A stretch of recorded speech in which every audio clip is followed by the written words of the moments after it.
To me, if your play is the most fantastic play of all, and at the end of rehearsals and performance, people are scratching each other's eyes out. They're stabbing each other at the back. To me, that the play may have been successful, but the production did not do what I intend to do personally in every production that I do, which is to build a community.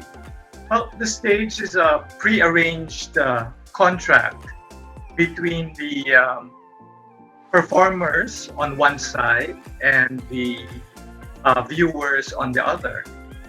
So every time you go into the theater, you have an expectation because of this contract that there will be people who will perform before you, and you are there, and on your part, you are obligated to listen and be part of the play, be part of the game of listening and watching and actively interacting while being silent.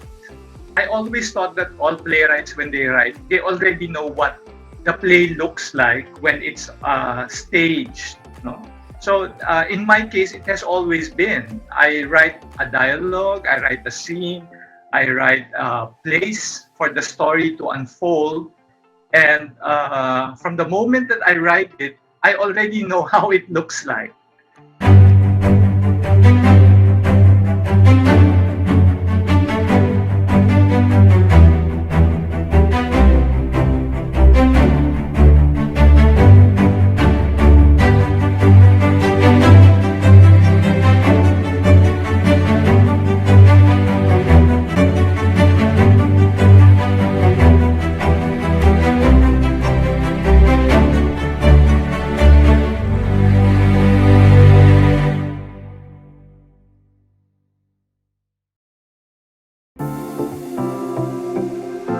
The stage is a prearranged contract between the performers on one side and the viewers on the other. So every time you go into the theater, you have an expectation because of this contract that there will be people who will perform before you, and you are there, and on your part, you are obligated to listen and be part of the play, be part of the game of listening and watching and actively interacting while being silent, being audibly silent. I think that's my definition of the stage. Since I started writing, I always thought that all playwrights, when they write, they already know what the play looks like when it's staged. So in my case, it has always been. I write a dialogue, I write a scene, I write a place for the story to unfold. And from the moment that I write it, I already know how it looks like. So in my mind, which is sometimes not very good, because in my mind, the play is always perfect, when in fact, the world where the play is going to live is not perfect at all. So sometimes what I see when I let another person direct the play is not actually what I saw in my mind. And sometimes it's a good thing, meaning to say that they saw something that I did not see, or sometimes it's a bad thing when the director sees something that is not really what I wanted the play to look like. No, in my practice, in my playwriting practice, I always make sure that I am in the rehearsals, because a very good director, one who is confident about himself, will always want to involve the playwright in rehearsals. All the plays, I think, except one or two, I've always been in rehearsals. I've always been with the director. But I remember there was one director who came to me and said, I don't know how to direct this particular scene, because I don't know, he didn't, I don't know why he didn't see the scene as I wrote it. So I went to the rehearsals and he said, can you show us how you would stage this scene. And I said, oh, there's a hole in the middle, and then he's just coming out of the hole. And then he said, oo nga, no? Parang pag dinagay ko yung hole dyan, it will all make sense. So I said, okay, that's it. Let's put a hole in the middle and then work it from there. And then he was able to figure it out.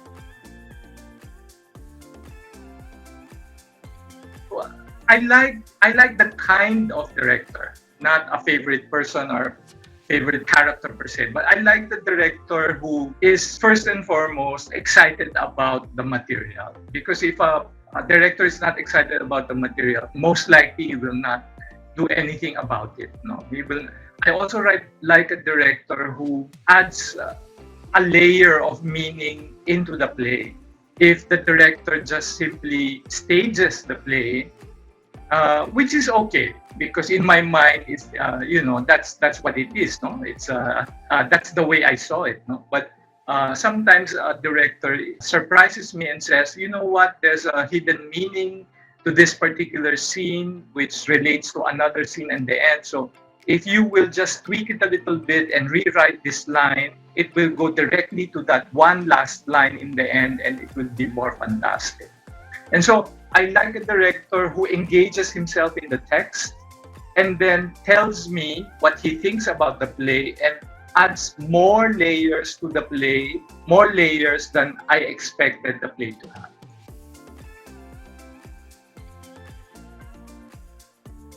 I do not trust a director who doesn't read. I also do not trust a director who doesn't take notes during rehearsal. Because it means that this person is either, has a photographic memory, which I doubt, or he's not doing his job. He's not anticipating things. He's not writing it down. He's not being cerebral. I think that's the word. I don't like directors who are not cerebral. Yes, as often as I say in class, I will say all over again that people in the theater should be one of the most intelligent people in the world, because theater making is an intelligent process. For me, it's not just entertainment. It's something that you think about for the longest period of time, about certain things, about your life, about the community around you, about the relationship between people. And therefore, they should have a level of intellectual competence. Also, because the language of theater is very wide. When you talk about theater, you don't only talk about writing. You talk about psychology. You talk about politics, even if you don't intend to. Because once that two people engage in conversation and dialogue, all the other things that matter in life will have to be considered in that particular dialogue or conversation. I was a scholar at the Philippine High School for the Arts. We didn't have a choice. The first year people would take lessons in stage management. The second year people would take lessons in acting. The third year people would take lessons in directing, and the fourth year people would take lessons in playwriting. So maybe it was a process that I went through, but my experience led me to a life in the theater that had something to do with a little bit of performing and a lot of writing, and also a bit of directing, which I miss. But of course, I know why I did not pursue too much directing, because it's time consuming, and you have to deal with so many people. You have to deal with actors, you have to deal with people who will support you backstage, the designer and stuff like that. And during my college years, I didn't have too much time because I had, I was a student. I was a student and not really a student of theater, so it wasn't really part of my school activity. You know what?